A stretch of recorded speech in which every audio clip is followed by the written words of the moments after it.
प्रवीण कौन है? मेरी वाइफ है। क्या मामला हुआ था इनके साथ? सर मामला ये हुआ था कि 26 मार्च को मैं सावित्री ओझा रेडियो स्टेशन के पास ओझा नर्सिंग होम में डीएनसी करवाने के लिए लेकर के गया था। जब डीएनसी के लिए सावित्री ओझा लेकर के ओटी रूम में गई, उसने डीएनसी की। डीएनसी करने के बाद मुझे बाहर आकर के 5 मिनट के बाद बताई कि डीएनसी हो गया है, आपके वाइफ का यूट्रस का जो आंत है उसमें छेद है और आंत सड़ा हुआ है, इमीडिएटली आपको ऑपरेशन करवाना होगा। तो मैं बोला कि मैडम माँ भी आप ही हो और डॉक्टर भी आप ही हो, आपको जो भी करना है आप कीजिए। उन्होंने विदाउट सर्जन यानी कोई सर्जन को नहीं बुलाया, ओटी असिस्टेंट और गायनेकोलॉजिस्ट डॉक्टर सावित्री ओझा, इन दोनों ने मिलकर मेरी वाइफ का ऑपरेशन कर दिया, जो ऑपरेशन गलत किया। उन्होंने कम से कम 1 से 1.5 फीट आंत को कम कर दिया, काट करके हटा दिया और नाक के नीचे उसने पेट खोला, जो कि सर्जन के अनुसार वो गलत ऑपरेशन है। ये आपको किसने बोला कि आंत 1.5 फीट निकाला? जहां मैंने दोबारा ऑपरेशन कराया, उन्होंने कहा कि कम से कम 6 फीट आंत होता है पेट। कहाँ आपने ऑपरेशन करवाया? मैं ऑपरेशन कराया था डॉक्टर मिराज अशरफ साहब के यहाँ। उन्होंने कहा कि पेट का आंत कम कर दिया गया है, कम से कम 1 से 1.5 फीट। लेकिन मैंने नापा तो नहीं, अंदाज उन्होंने कहा कि 1 से 1.5 फीट आंत को भी कम कर दिया गया, काट के हटा दिया गया, क्योंकि हमने जो पेट खोला है दोबारा तो उसमें मुझे लग रहा है कि आंत कम है, छोटा साइज है। और क्या प्रॉब्लम बताई डॉक्टर साहब? उसके बाद 26 मार्च को जब उसने ऑपरेशन कर दिया, मैडम ऑपरेशन के बाद बगैर सर्जन का ऑपरेशन करके बाहर जब लेकर के आई तो मुझे मैडम सावित्री ओझा बोली कि 24 घंटा क्रिटिकल मैटर है आपके पेशेंट का, हो सकता है कि आपको सर्जन को बुलवाना पड़े या फिर किसी सर्जन के यहाँ मैं रेफर करूँगी। 24 घंटा पार होने के बाद 8 दिन तक उन्होंने न कुछ खिलाया न पिलाया। 9वें दिन वो जूस पिलाई, नारियल का पानी पिलाई, उसके बाद टमाटर का जूस पिलाई, चावल का पानी पिलाई। 9वें दिन यानी 4 अप्रैल को वो खिचड़ी बोली खिलाने के लिए, हमने खिचड़ी खिलाया। शाम में बोली हॉर्लिक्स पिलाने के लिए, हमने हॉर्लिक्स पिलाया। रात के 2 बजे पेट में दर्द और उल्टी शुरू हो गया।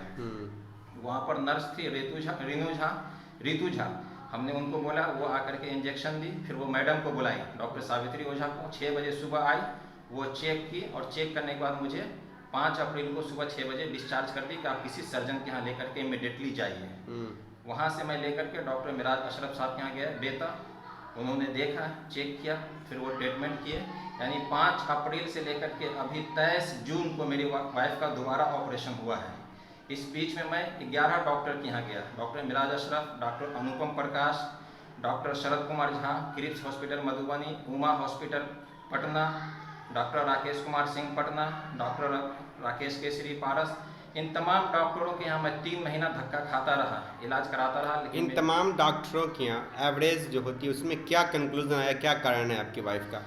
हर एक डॉक्टर ने कहा कि ऑपरेशन जो पहले हुआ है उसमें फॉल्ट है। सभी ने कहा कि आपको ऑपरेशन कराना होगा, लेकिन मुझे किसी डॉक्टर पे फेथ नहीं था। इस कारण मुझे लास्ट में डॉक्टर मिराज अशरफ साहब के यहाँ 23 जून को दोबारा मैंने ऑपरेशन करवाया है। अच्छा, अभी क्या पोजीशन है? अभी मेरी वाइफ बिल्कुल सही है। आज स्टिच कट गया है, 5 स्टिच बचा हुआ, जो 5 डेज बाद डॉक्टर साहब बोले कि वो स्टिच फिर कटेगा। अभी मेरी वाइफ पूरी तरीके से खाना पीना खा रही है, ठीक है। तो आप क्या मांग करते हैं? हम मांग ये करते हैं कि डॉक्टर सावित्री ओझा ने जो ऑपरेशन किए वो बगैर सर्जन का ऑपरेशन किए, उसके खिलाफ कानूनी कार्रवाई की जाए और उसकी जांच की जाए कि उन्होंने किसी की ज़िंदगी के साथ खिलवाड़ किया है।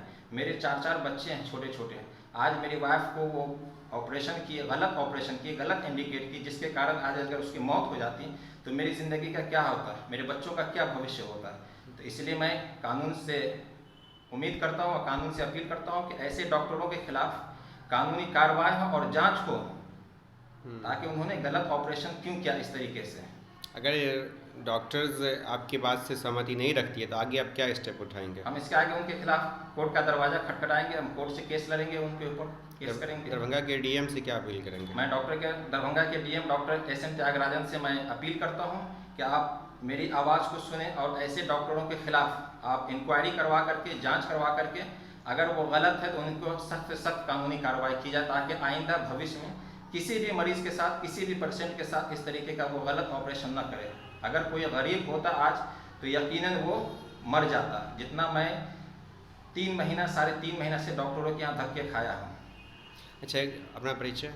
मेरा नाम मोहम्मद खालिद नद्दाफ, घर शीशो पूर्वी या पश्चिमी? शीशो पश्चिमी।